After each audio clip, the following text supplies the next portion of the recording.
I'm iced out. My man bun's on point. And honestly, I don't give a fuck. This is your Raw review for September the 8th, 2018. Raw just ended a couple of minutes ago. And I gotta be honest with you guys. And I don't want to be repetitive. I know I said like last week, it's different town, different Monday, just the same old type of Raw. It just felt like a chore, honestly. And this was the post Super Showdown Raw, if you will, from Chicago, Illinois. And I'll be real about it too. I felt like it was 1997 all over again. I felt some nostalgia with the reunion of D-Generation X. But everything else on the show just felt flat to me, honestly. I'm being completely honest here. I would not want to lie to you guys and say, oh my god, this show is fucking fire. No. But as always, that's my honest opinion. I as always want to hear from you guys in the comment threads below. Give me your thoughts on, this week's episode of Raw. If you liked this show, if you hated this show, let me fucking know. Above all else, motherflowers. Follow me on Twitter at HeelSteven. I want to give a big thank you to the homie himself, Salrex, for this awesome overlay that you see for this video. If you are a podcaster, a YouTuber out there, and you want awesome layouts and graphics done for your channel, for your podcast, hit him up on Twitter at official Salrex. He's done work not just for me, but for OKFabe, for JD from NY206. I'm pretty sure you all know who he is. The Solid Monsters, another one I'm pretty sure you all know who he is as well. Big Mike from Big Mike Wrestling Recap Show, the No Holds Bar podcast, and as well, That Ass podcast as well. Just to name you a few people that he's worked with. So the show kicked off with, what do you know? Triple H and Shawn Michaels. They talked about what happened over at Super Showdown when Undertaker and Kane chokeslammed them both and took them out after the match, after Triple H beat Undertaker. And Michael talked about, respect and how respect was, lost, and how he felt this type of way since leaving, Melbourne, coming to Chicago. And all this led to, again, him saying that he kept his word, being retired all these years. But it doesn't mean anything now. And Triple H basically asked him if he's ready. And for Crown Jewel, are they ready? And basically, it's the reunion of D-Generation X. Shawn Michaels and Triple H. They did the old rip the shirt and show the new merch. Whoop-de-fucking-do. And they flexed, they posed for the cameras. And we're getting the match at Crown Jewel, a tag team match, motherflower. We're getting the Brothers of Destruction, Kane and Undertaker, versus Shawn Michaels and Triple H. And I'll be real about it. Yes, I get it, We're relying way too much on the old farts. I get it. At the same time, for nostalgia, just like a Super Showdown, there's that nostalgia, that childhood within me, in some ways smiling. I don't know why, but it is.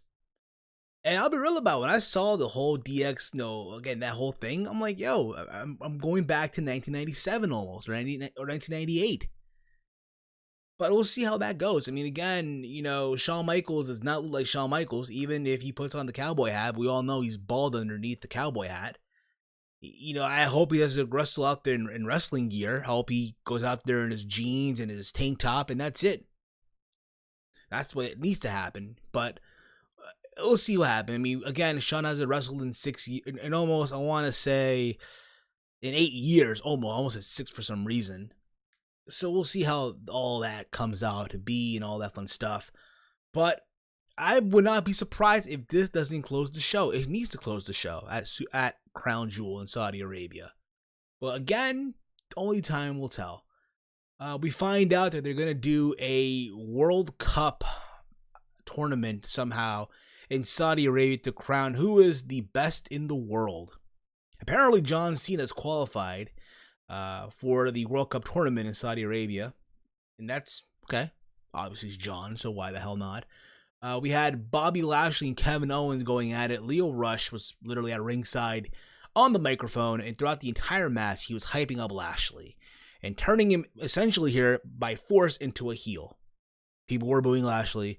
Again, there's Leo Rush hiking on Kevin Owens, talking crap about him. And this led to, again, Lashley getting the win.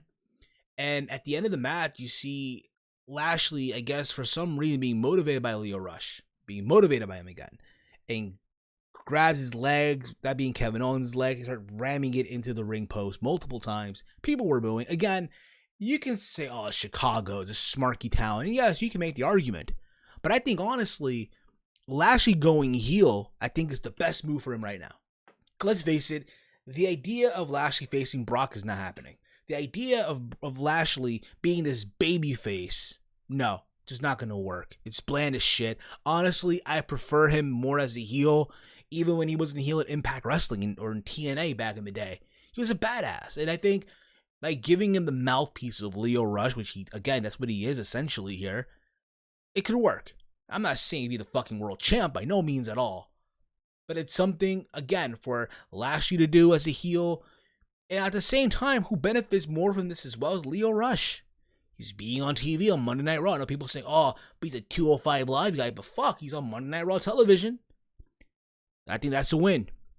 And I'm happy to see that happen. I'm happy to see that he's now a heel, that being Lashley. And I'm looking forward to seeing where they go with that down the road, if you want my honest opinion.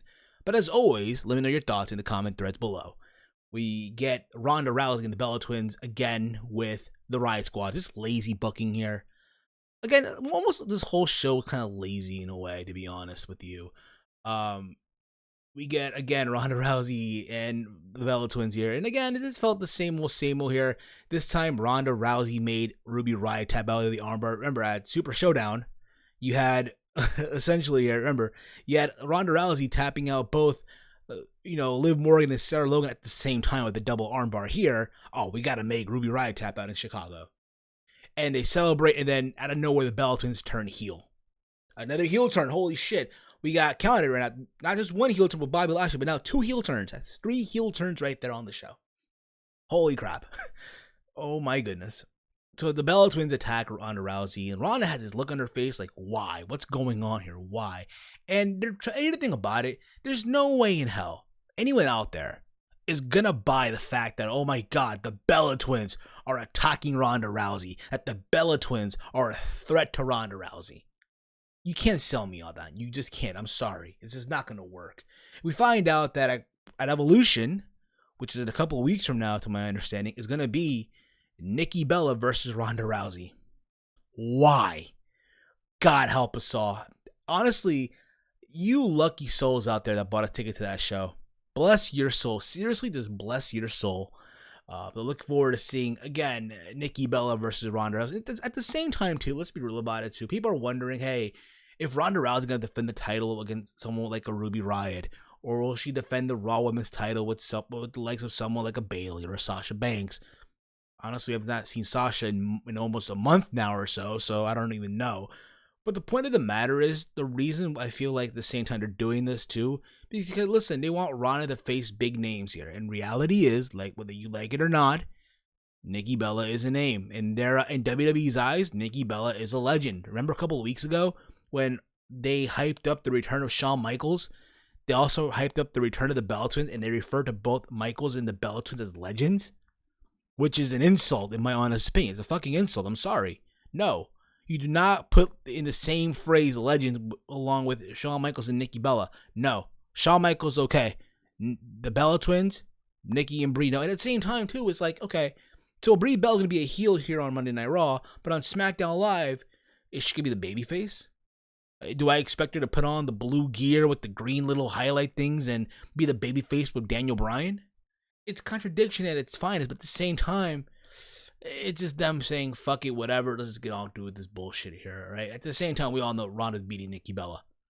You can't sit there and actually think for a second there that Nikki Bella is going to beat. Come on, you just can't think that she's going to beat, freaking Ronda Rousey. Come on, you have to be Bobo the Fool if you actually think Ronda Rousey is losing to Nikki Bella for the Raw Women's title. We get Finn Balor and Bayley going up against Alicia Fox and Jinder Mahal, the rematch from the Mixed Match Challenge. Again, I'm not watching the Mixed Match Challenge, so I really have no clue what's going on that show. I'm sorry, I don't have time on Tuesday to watch Mixed Match Challenge. I don't. And apparently they won again. Balor pinned Mahal after hitting the coup de grace.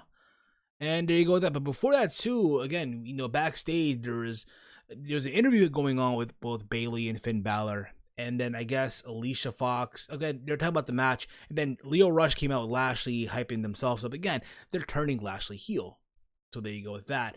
They're supposed to be, Baron Corbin originally set up as a joke, that is, right? To get himself into the tournament, a battle royal with a bunch of jobbers, right? A bunch of meaningless jobbers that don't mean anything.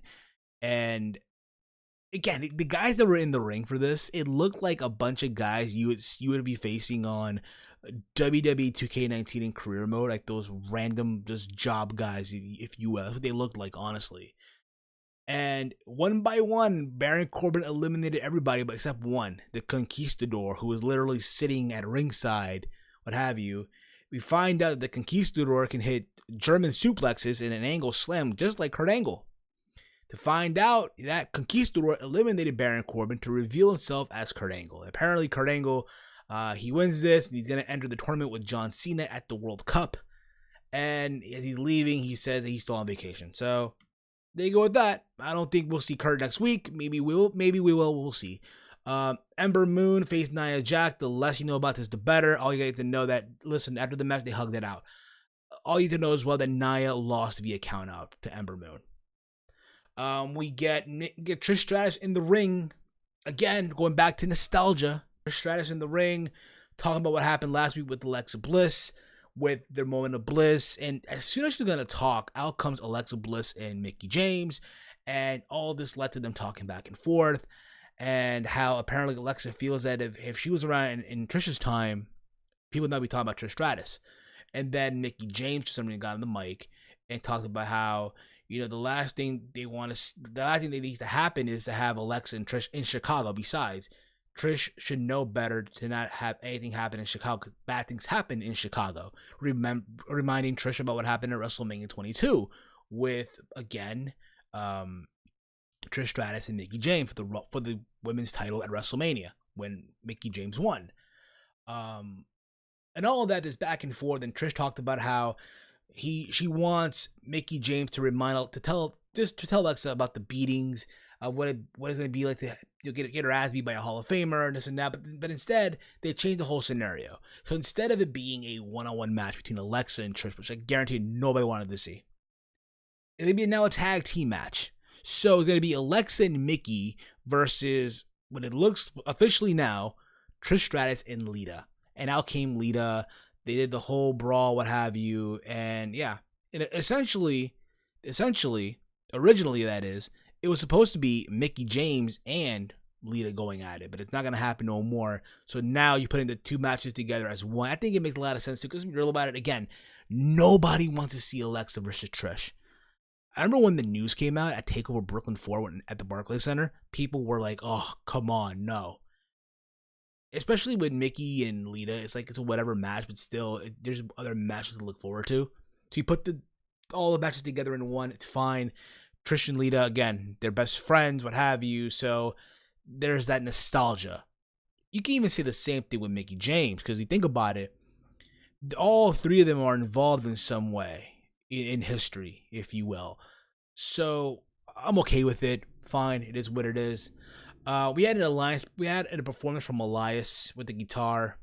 That was cool to see. That's all I really saw. I had to go step outside for a bit during that whole thing with Elias. We had Chad Gable and Bobby Roode. They faced, once again, the Ascension for whatever reason. Again, just the lazy booking from creative. I swear to God, there's rumors and innuendo going around that apparently the Great Khali is booking Monday Night Raw. I hope to God he's not. I really hope to God his mother flower is not. But the match was, again, it's just another same old here, right? It looked like Bobby Roode was going to have the match won, but Chad Gable did the tag. Roode was in shock. Gable hit the German suplex, and that was it for the 1, 2, 3. AOP showed up and literally took out everyone. They took out everyone, then celebrating with Drake Maverick. I get it. The idea is they're cleaning out the division. Now what? That's what I want to know. Now what, if you will? We get Paul Heyman cutting a promo about Brock Lesnar winning a crown jewel and said that he wanted to see the Shield legalized burgering for some reason, because apparently the main event for the show was Braun Strowman, Dolph Ziggler, and Drew McIntyre versus The Shield. And it's funny too, because it looked like they were teasing a breakup between Ziggler, McIntyre, and freaking Braun Strowman. They looked like they were teasing it early on in the show. They were playing off that too moments during the match where I guess Ziggler confronted Braun Strowman and all that. And I thought overall it was a solid main event, to be honest. Here, just nothing to go crazy for. Again, it was in Chicago, so they ate it up like it was a piece of cookie, if you will. The match ended literally with McIntyre pinning Ambrose after hitting a Claymore. And after the match, Ambrose literally walked out on his brother, like in disbelief. People were in shock. Not like it's a heel turn officially, he just walked out. Like he took the pin, he walked out, right? So then you see Rollins and Reigns just look on their face like, what the hell? That's literally what you saw. And that's how they closed Monday Night Raw. Again, Raw, I felt like it was a chore. There's nostalgia. It felt like 1997, 1998 all over again with DX. And that's all you got to know about it. Again, they're kicking off the World Cup tournament. It's fine. We'll see who enters from the SmackDown side coming up tomorrow. As always, Mother Flowers, give me your thoughts down below in the comment threads with your thoughts on Raw tonight. If you enjoyed it or not, let me know. Follow me on Twitter at HeelSteven. If you're new to the channel, hit that sub button down below, because why the fuck would you not? And again, I'm iced out. My man button's on point. I don't give a fuck. As always, hate, comment, and subscribe. Until next time, Mother Flowers, it's me. It's Steve, and I'm out. Again, my man bun, the game's on point, I'm just saying.